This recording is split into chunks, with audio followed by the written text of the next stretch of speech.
ऊपर एक चीज है वो जनता, क्योंकि संविधान समय समय में बदलता रहता है। अभी आपने देखा कि नेपाल में संविधान बदल गया, तो उसी तरह संविधान जनता के अनुसार बदलता रहता है।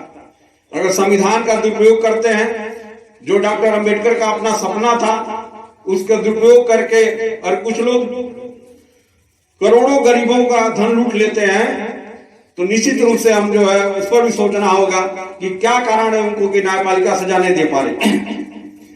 कोई 100 रुपया चुराता है, उसको आप तुरंत पकड़ लेते हैं, लेकिन 80,000 करोड़ वाला खुलेआम जो है कुर्ता खोल के बैठा, उसका कुछ नहीं कर पा रहे।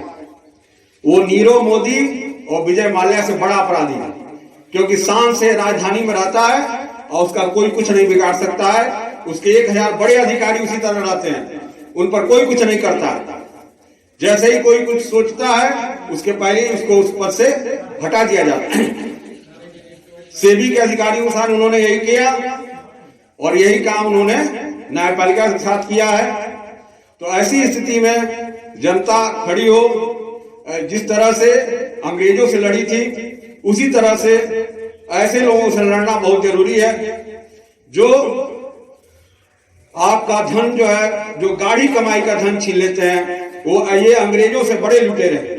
अंग्रेजों को तो हम कहते हैं विदेशी विदेशी, लेकिन ये जो हमारा धन लूट ले रहे हैं, उससे आप अपना बेटी का शादी करते, बच्चों की पढ़ाई करते, उससे आप अपना घर बनवाते। वो एक तरफ कहते हैं कि हमने 500 आपने शादी की, लेकिन 10,000 बेटियों का घर तो उजाड़ दिया आपने। ठीक है, आपने 1000 लोगों का घर बनवा दिया, लेकिन किया क्या? करोड़ों लोगों का घर उजाड़ दिया। आज वो बेघर है, उनको घर की जरूरत है। तो पूर्वांचल को हजारों बार लूटा गया है, उसी में तो ये आखिरी लूट हमारे साथ की गई है, और आगे भी फिर कोई कंपनी नया बेस बना के आएगी और लूटना शुरू कर देगी। और हमारे यहाँ लोग बहुत सरल हैं, आसानी से विश्वास कर लेते हैं। तो इस पर आज तक कोई एजेंसी आप लोगों ने बनाया नहीं कि जो भी चाहे वही पैसा वसूलना शुरू कर देता है। 2 बार पैसा लौटाता है और तीसरी बार वो लेके चंपत हो जाता है। तो कोई ऐसी बॉडी आप बनाइए जो बराबर नजर रखे। केवल विज्ञापन थोड़ा सा दे देंगे वैसे थोड़े होगा। आपको निरंतर जो है उस पर नजर रखना पड़ेगा कि कौन सी एजेंसी किस तरह काम कर रही है और जो है जनता का पैसा सुरक्षित है या नहीं। ज्वलंत उदाहरण पूर्वांचल बड़ौदा बैंक। पूर्वांचल में बैंक में पूर्वांचल के लोगों का पैसा था। बड़ौदा बैंक डूबने वाला था, उसको आपने मर्ज कर दिया। मर्ज करने से कर्मचारी उसके पूरी तरह लाचार हो गए। एक मैनेजर और एक चपरासी जो है चलाता है, और उसके बाद से आसानी से आप ये जो है बाहरी व्यापारी उस धन को ले जाते हैं। और ये तो अब पूरी दुनिया जान गई। पहले लोग कहते थे कि किसानों का पैसा माफ होने से बैंक डूब जाता है। बहुत लोगों के मुंह से हम सुने हैं, कहते थे किसानों का पैसा माफ होता है, लेकिन अब पता चल रहा है कि बड़े बड़े सेठों की वजह से डूबा है। कोई स्टेट बैंक का 50,000 करोड़ लेके भागा है, कोई पीएनबी का लेके भागा है, सब लोग भागे हैं लेके पैसा। तो बड़े बड़े सेठों पर आप लगा दीजिए तो गरीबी तो ऐसे ही खत्म है, बेरोजगारी तो ऐसे ही खत्म है।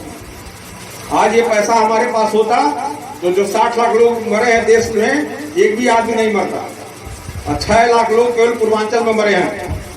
अगर ये सारी व्यवस्था स्वास्थ्य में लगा दी जाती, नर्स, डॉक्टर, फार्मासिस्ट अगर हो जाते, तो एक भी आदमी नहीं मरता।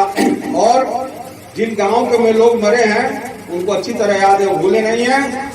इसलिए हमें चाहते हैं, और एक अंतिम अवसर जो है दिया जा रहा है कि आप जो है इस पर धीरे धीरे कार्रवाई शुरू करें। और अगर इच्छा शक्ति आपकी नहीं है तो उसको जो है हम अपने स्वरूप में बदल देंगे। और पूर्वांचल की जनता बहुत धैर्यशाली है, लेकिन जब जागृत होती है, किस तरह जागृत होती है कि उसको मजबूर होकर चोरी चौरा कांड करना पड़ता है। तो जिसका शताब्दी वर्ष ये राज्य सरकार मना रही, बहुत अच्छी बात है। इसकी मांग तो 5 साल पहले से हम लोग कर रहे थे, लेकिन बहुत अच्छा किया आप लोगों ने चोरी चौरा का सम्मान दिया। तो पूर्वांचल की जनता बर्दाश्त करती है, लेकिन कोई भी अगर हम लोगों के साथ जलियांवाला बाग कांड करेगा तो फिर उसका जवाब देने के लिए हम जो है अपने स्तर से तैयार हैं। ये हमेशा दिमाग में आप बैठा लीजिए। कोई भी हम लोगों को किसी तरह के धन का लालच देकर, डराकर हम लोग को कभी बैठा नहीं सकता है। हम लोग इस आंदोलन को निरंतर चलाएंगे। शेष बात हमारे राष्ट्रीय अध्यक्ष महोदय जो है आगे कहेंगे। किया गया सुप्रीम कोर्ट द्वारा कि आप जो है बेचेंगे अपना जमीन, अपना मकान और वो पैसा देंगे, लेकिन 5 साल वो आज तक ग्राहक नहीं खोज पाए।